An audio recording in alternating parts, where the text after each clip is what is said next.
We're currently we're in the middle of a series called Becoming Like Jesus. And as we've already seen, that is God's purpose for his church and for each one of our lives, that we are being transformed into the likeness of his son, Jesus. And that is really important because, there are many in our world who may profess to be Christian, but Jesus made it clear that those who are his will be known by their fruit, right? That is, by their character and their deeds. And it means that in America today, with all the politicizing, all the posturing and power mongering, true followers of Jesus should stand out as being different. And nowhere is that more true than in the Christ-like characteristic that I want us to look at this morning. And it's how Jesus described himself, right? In Matthew 11. Let's just read together. Matthew 11:29. He says, "Take my yoke upon you and learn from me, for I am meek and humble in heart, and you will find rest for your souls." Hands up if you want to find rest for your souls. Then we need to learn what it means to be meek and humble in heart. And meekness is the characteristic I want to focus on today. Most modern translations of the Bible actually use the word gentle. If you've got King James Version, American Standard Version, it uses the word meek. But it's not a word that is really much used anymore, and so they translate it gentle. I prefer meek because the word gentle doesn't actually quite convey the full meaning of the original word and what it intended, as we will see. So what does it mean to be meek? If you were to do a word association with people and you were to ask, what do you associate with meekness, what would you say? What would people say?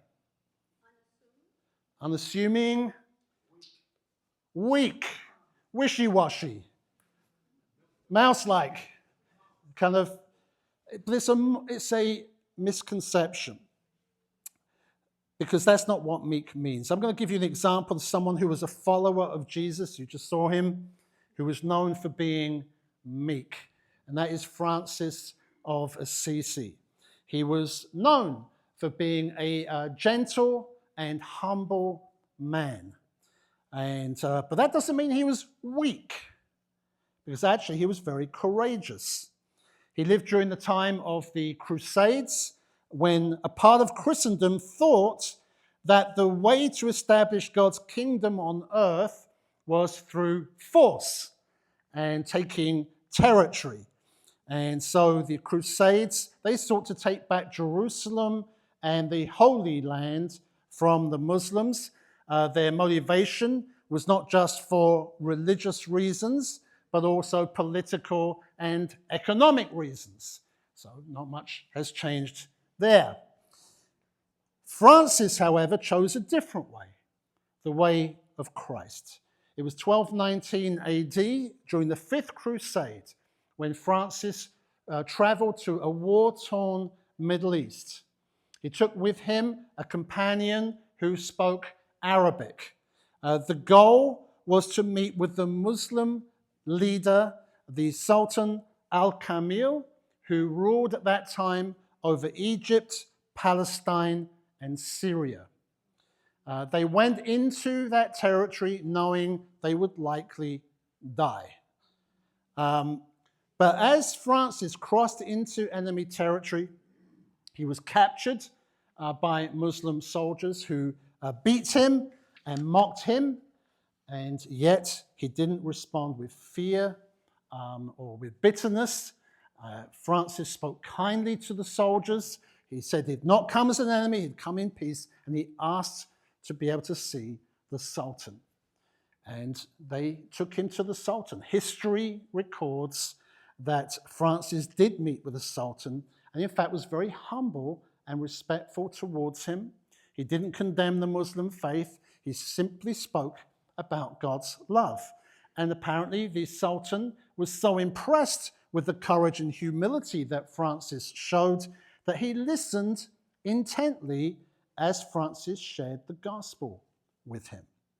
And apparently it must have made quite an impact, because history tells us that the Sultan offered Francis gifts, which he humbly declined. And so the two parted on peaceful terms.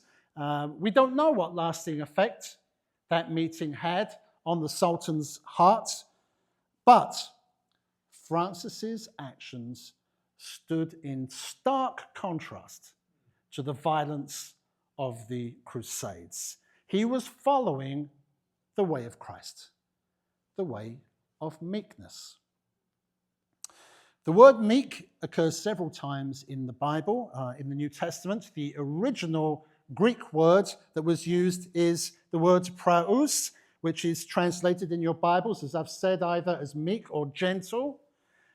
In Greek literature, the word was used to describe someone who had a gentle spirit, but they also had the strength of self-control. So a meek person doesn't retaliate when provoked or mistreated, and it's not because they are weak. In ancient Greece, the word praus was used to describe a wild stallion that had been tamed, perhaps to become a war horse or something like that. They were trained to be meek. Their great strength was under control as they willingly submitted to their master. And when you think about it, that's a description of Jesus, isn't it? Strength under control, right? He never lashed out. He never flew off the handle, had a bad day. He never retaliated in anger. He had great power, but everything was under control and in submission to his Father. And Jesus says to us, learn from me. Be like me. Learn to be meek. Now, we actually get a good description of meekness in the Old Testament. It's in Psalm 37. Now, over the years, there are two Psalms I've probably prayed the most. Psalm 37 is one of them. Usually when there's some kind of injustice, when someone or people are being wronged and the perpetrators seem to get away with it, or maybe when I face some kind of injustice myself or being wronged in some way, I'll pray Psalm 37. It's a Psalm of David. Let's read the first 11 verses. He says, "Do not fret because of evildoers, or be envious of wrongdoers, for they will soon fade like the grass and wither like the green herb," or herb if you are from Europe. "Trust in the Lord and do good. Dwell in the land and befriend faithfulness. Delight yourself in the Lord, and he will give you the desires of your heart. Commit your way to the Lord. Trust in him, and he will act. He will bring forth your righteousness as the light and your justice as the noonday. So be still before the Lord. Wait patiently for him. Do not fret over the one who prospers in his way and over the man who carries out evil devices. Refrain from anger and forsake wrath. Fret not yourself, it tends only to evil. For the evildoers shall be cut off, but those who wait for the Lord shall inherit the earth. In just a little while, the wicked will be no more. Though you look carefully at his place, he will not be there. But the meek shall inherit the earth and delight themselves in abundant peace." And of course, Jesus quoted this, didn't he? This last verse in the Sermon on the Mount, where he started with the Beatitudes, which someone once described as the beautiful attitudes of those who follow Christ in spite of persecution. And Jesus quoted this, saying, "Blessed are the meek, for they will inherit the earth." But the thing is, it seems so unlikely, doesn't it? In our world, it's the strong and the powerful who seem likely to inherit the earth. It's the billionaires and the bullies. It's the influencers and the intimidators. It's the survival of the fittest, not the meekest. But the Bible's clear. Not everything is as it seems. So who are the meek? What do they look like? Well, Psalm 37 gives us a description. First of all, it says they don't fret. 3 times it says that, right? The meek, they don't get all worked up and upset when evildoers seem to get away with things. They refrain from anger. They don't retaliate. They don't fret. Instead, secondly, the meek trust in the Lord, right? They delight themselves in the Lord, trusting that He is in control, trusting that He will bring about justice, right? He will vindicate His people. And then thirdly, instead of fretting and getting upset, the meek get on with doing good and being faithful. And fourthly, the meek, they commit their way to God. So the Hebrew word for commit there literally means to roll, right? The meek will roll all their frustrations, all their cares and concerns. They'll roll them onto the Lord. Anyone here today feeling frustrated? Anyone carrying burdens? Roll them onto the Lord. And then fifthly, they wait patiently. Instead of becoming angry and kind of bitter when wrong, there is a calm and a quietness about them because they know that God is in control and He will work things out for the best. They can trust Him. And that is a picture of the meek. Now, does that describe you?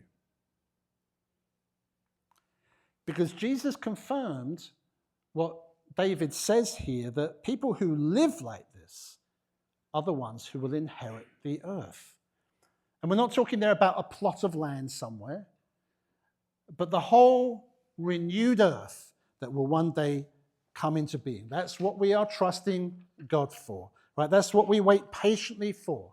The time that is coming when all evil will be vanquished, when every wrong will be put right, when all suffering will cease, right? And then we will truly get everything that our hearts ever longed for as we reign with Christ in His heavenly kingdom, right? That's what awaits the meek. And there's also a sense of receiving that inheritance here and now, because the whole earth belongs to Christ. And so if we have Jesus, if we are truly His, then this inheritance is already ours. It's a bit like the Apostle Paul, who described himself as having nothing and yet possessing everything. In Christ, we possess everything. And that's what should motivate us to seek His kingdom here and now. In fact, we're told to pray for it, aren't we? Your kingdom come, your will be done here on earth as it is in heaven. And seeking His kingdom also means doing good, as we heard, right? The meek, they trust in the Lord and they do good.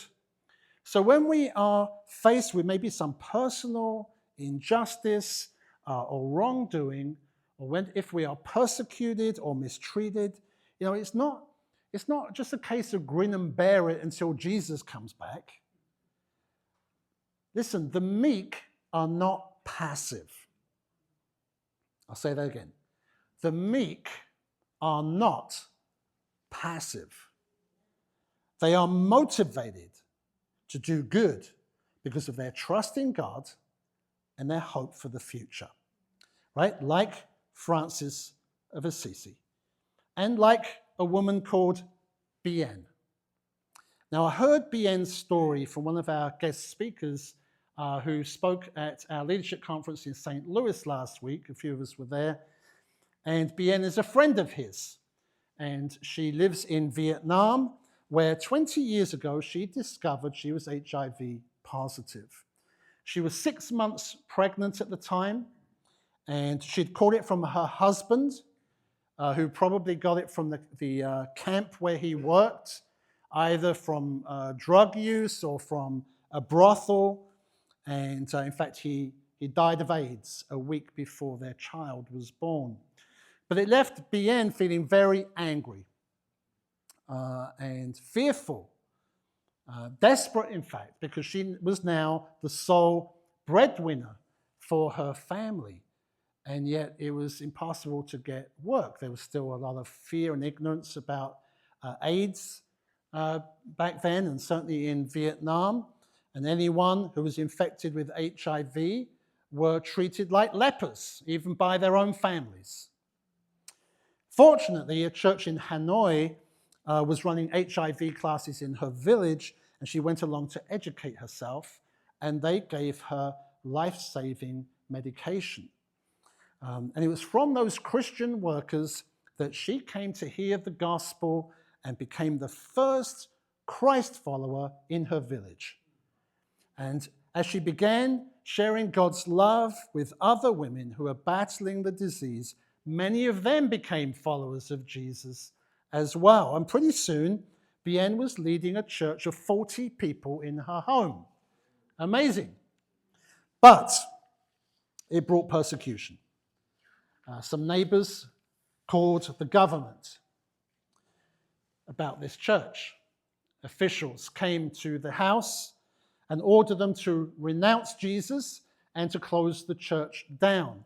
And they threatened them that if they didn't, they would be cut off from this life-saving medication that they were being given. It would be shut off. So a few of the women complied, knowing that they would die if they didn't. But Bien and many others, they chose to stay and to continue to meet together, even though they faced certain death without the medication. But the thing is, they weren't afraid of dying anymore. They were trusting Jesus. They knew Jesus. They knew where they were going. They trusted God for the outcome. Bien said this. She said, "We're no longer afraid because we know our Lord controls everything and we are safe in his care." And as it turned out, friends in Hanoi were able to get them a secret supply of this medication. And so God took care of them. But what about their neighbors? Bien and the others refused to be angry with them or to hide themselves away. Instead, they chose to trust God and do good, believing that God had called them to love and to serve their neighbors. So what did they do? Well, they started small businesses for vulnerable families. They started a support center for prostitutes, and they started a drug rehab program for addicts. And it got them a very good reputation. Soon people from other villages were asking about HIV support groups in their villages as well. So Bien helped to launch more than 40 groups, serving some 1,500 women in the surrounding area. And within a few years, Bien was asked by the government to oversee the HIV work in the entire province. And because you can't stop telling people about Jesus, many more churches have sprung up all over. True story. True story. Listen, it's the meek who will inherit the earth. And not just in the future, because they are salt and light in the world now. They're bringing heaven to earth now as they serve their neighbors, as they love their enemies, and as they forgive those who have wronged them. That's what Jesus said the meek would do in his Sermon on the Mount. Let me give you another example of meekness a bit closer to home. this time in New Orleans. I'm sure many of you grew up knowing about Ruby Bridges, perhaps are familiar with this famous painting by the great American painter Norman Rockwell.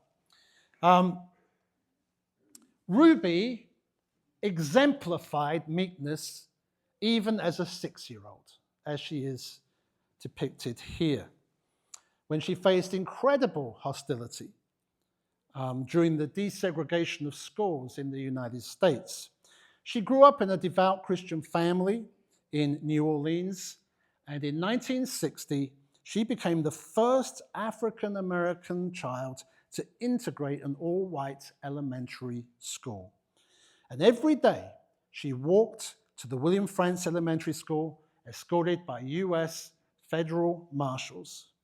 And meanwhile, mobs of angry white protesters screamed at her, spat at her, and shouted racist insults. Many parents pulled their children out of school. White teachers refused to teach her. So for an entire year, Ruby was taught alone in a classroom by the only person willing to teach her, a lady from Boston. Through it all, Ruby remained calm and dignified. She never broke down when faced with this terrible hatred. She never missed a day of school, and even as an adult, she never looked back on that time with anger or resentment. She later said this, she said, "My mother and father taught me to believe in God and to pray, and that's what I did. I prayed for myself that I would be strong and keep walking, but I also prayed for them that God would forgive them." A 6-year-old. And it was her meekness that helped to change the course of history, breaking racial barriers and inspiring future generations. The meek, they have a gentle spirit because they trust God. But at the same time, they have this inner strength and self-control, which enables them to love and forgive rather than retaliate or become angry when wronged. Now, just to be clear, okay, that doesn't mean we shouldn't speak up when we face injustice. It doesn't mean we should just quietly endure abuse and allow people to walk all over us. There are times when we may have to say no, as Rosa Parks did when she refused to give up her seat on the bus in Alabama. There are times when we may need to walk away if we're able, like in an abusive relationship, where it takes courage to say no or to walk out. Even Jesus faced hostility at times and walked away from it. In his hometown, they were so angry with him, they wanted to throw him off a cliff. But we're told he just walked through the crowd. He calmly walked through the crowd and he left town.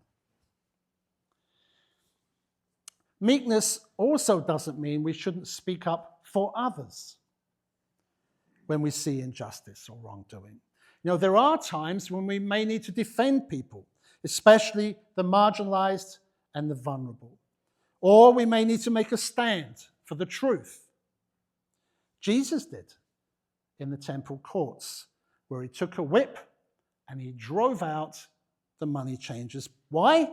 Because they were occupying a place in the temple where other nationalities had been invited to come and to pray, right? It was the court of the Gentiles.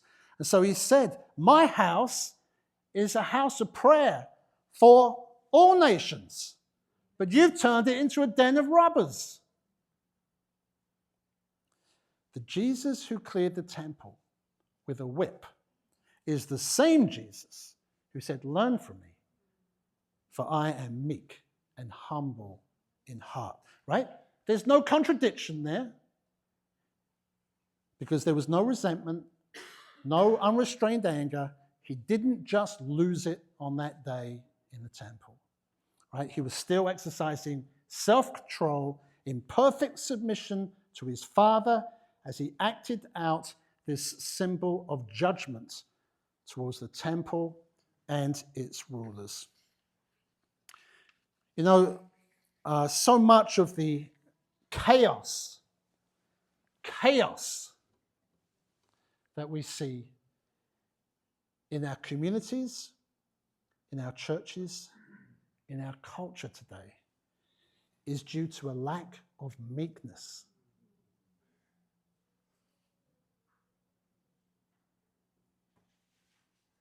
So much of the brokenness that we see in relationships and homes is due to unrestrained anger. Jesus calls us to a better way. As John Chrysostom, one of the great early church fathers, said, the meek man is mightier than the most powerful men. For the one who conquers his own anger conquers the world itself. So if we're serious about following Jesus, how can we all grow in meekness? 3 things, right? Just real quick, very quickly, 3 things. Number 1, we choose meekness. As Paul wrote to the Colossians, he says, put on then, as God's chosen ones, holy and beloved, put on compassionate hearts, kindness, humility, meekness, and patience. Right? It's something that we choose to do. We put it on, not in a kind of pretending way. We put it on like we're clothing ourselves with Christ, as he says elsewhere. Right? We're becoming like Jesus. We choose to be meek like him. But of course, that goes against our sinful kind of desires and inclinations. And it can be painful, you know, to be meek. Sometimes situations can just seem too difficult and we need help. But thank God he's given us help, supernatural help. In fact, he's given us the helper called the Holy Spirit.